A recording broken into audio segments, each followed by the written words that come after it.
hælisleitendakerfinu verður lokað og það skiptir engu máli hvað við gerum að það mun aukast þessi hérna þar sem að, ég ætla bara að lesa fyrir ykkur úr þessu. Þetta er svo mynd af Þorbjörgu Sigri og stendur hérna vilja senda Sýrlendinga heim.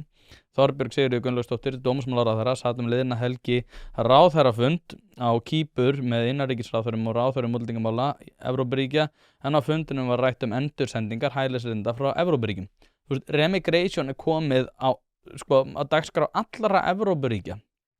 Þetta þótti bara eitthvað svona galið fringe fyrir örfáum árum. Svo heldur Andrea hérna áfram, Andrea Sigurðardóttir, stórvinkona þáttarins, skrifar þetta. Þorbjörg Sigríður segir umræðu endursendingar hælisleitenda mjög háværa í Evrópu nú mundir og að það sé mikill vilji sé meðal Evrópuríkja til að hefja endursendingar á Sýrlendingum enda hafi aðstæður þar að undanförnu breyst til eins betra. Eitt er að horfa til þess hvernig umsóknir hælisleitenda og komur til landsins líta út. Fjöldi þeirra hér á landi er á niðurleið núna og við vitum að meira hluta þeirra sem kom til landsins er frá Úkraínu. En mig minnir að hlutfallið sé í kringum 60%. Við ætlum ekki að hætta að taka við Úkrænumönnum, við stöndum endur með þeim og bladibla og fleira. En eins og ég segi, ég held að þjóðverjar eru núna byrjaðar á þessu. Ég held að þeir séu byrjaðar á því að senda Sýrlendinga heim og það ég veit ekki nákvæmlega hvernig maður á grípa þennan bolta á þetta því að svo eins og ég var að ræða við ykkur áðan þá er hérna Jens Garðar sem er náttúrulega varaformaður Sjálfstæðisflokksins. Sjálfstæðisflokkur er náttúrulega í ákveðinni klípu gagnvart Miðflokknum og hvort að þetta sé pólitískt skynsamlegt, bara leyfa ykkur að meta það. En það segir hérna titillinn á greininni er velti upp endursendingum á Palestínumönnum.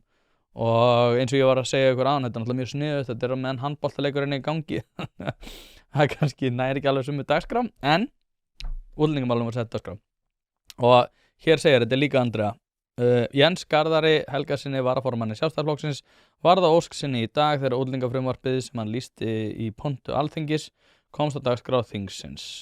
Hann tók enda til máls í umræðum frumvarpið og fór á víðan völl. Hann fagnaði meðal annars hugmyndum Þorbjargar Sigríðar Gunnlaugsdóttur dómsmálaráðherra sem komu fram í viðtali við hann í Morgunblaðinu í dag endursendingar á Sýrlendingum. Í því samhengi velti hann upp að hvort að huga ætti að heimför Palestínumanna nú þegar uppbyggingin eru fyrir dyrum þar í landi. Hvað með þá Palestínumenn sem hafa komið hér? Þetta er satt beint kvot í hann. Nú er komin friður í Palestínu, það er verið að skipa svokallað uppbyggingarnefnd fyrir Gaza. Er ekki komið tími að þeir Palestínumenn sem hingað komu fari heim aftur til þess að taka þátt í uppbyggingarstarfi sem það er framundan. Jens Garðar segir frumvarp Þorbjargar Sigríðar lítur að afturköllun alþjóðlegar verndar, skrifir rétta átt en betur megi ef duga skal. Svo er aftur beint tilvitnun í hann.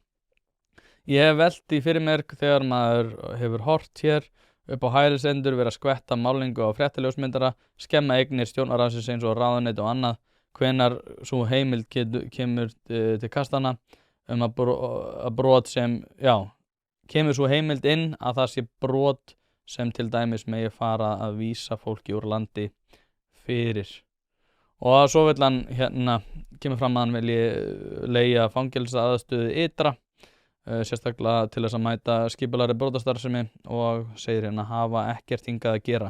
Jens Garðar vék orðum sínum að útlendingar sem ekki bera virðingu fyrir íslenskum gildum og ásælast íslenska velferðarkerfið án þess að leggja nokkuð að mörkum. Við eigum að vera hörð á því Íslendingar að þeir sem koma hingað og ekki bera virðingu fyrir íslenskum gildum, tungu og menningu hafa ekkert hingað að gera. Hann sagði mikilvægt að kafa djúpt í bótagreiðslur og greiðslur úr almannatryggingakerfinu til útlendinga. Þeir sem ætla að koma hingað og leggja ekkert að mörkum og leggjast hér á bóta og velferðarkerfið hafa ekkert hingað að gera, sagði Jens. Það sé skylda kjörinna fulltrúa á Alþingi að setja lög sem verndi íslenska borgara og standa vörð íslenska menningu og tungu. Og svo þingmeirihluti fyrir harðari stefnu, lærum að reynslu nágranna þjóðana. Þetta er virkilega vöndu grein hjá henni Andreu, hjá MBL og Morgunblaðinu. En ég meina, er einhver ósammála þessu svona í grunninn? Við hugsið bara svona fyrir utan kannski mengi ákveðins fólk sem hefur enga forsvara í pólitísku pólitísku lífi í pólitík á Íslandi. Er einhver sem er ósammála þessu? Er einhver svona sem hefur eitthvað vægi? Ef þið hugsa bara vinahópin ykkar, er einhver sem er ósammála þessu? Ég held að flestir séu ósammála þessu, en aftur á móti hefði þetta verið bara sko galka bara rasismi ef einhver hefði velt upp slíkum hugleiðingum fyrir örfáum árum.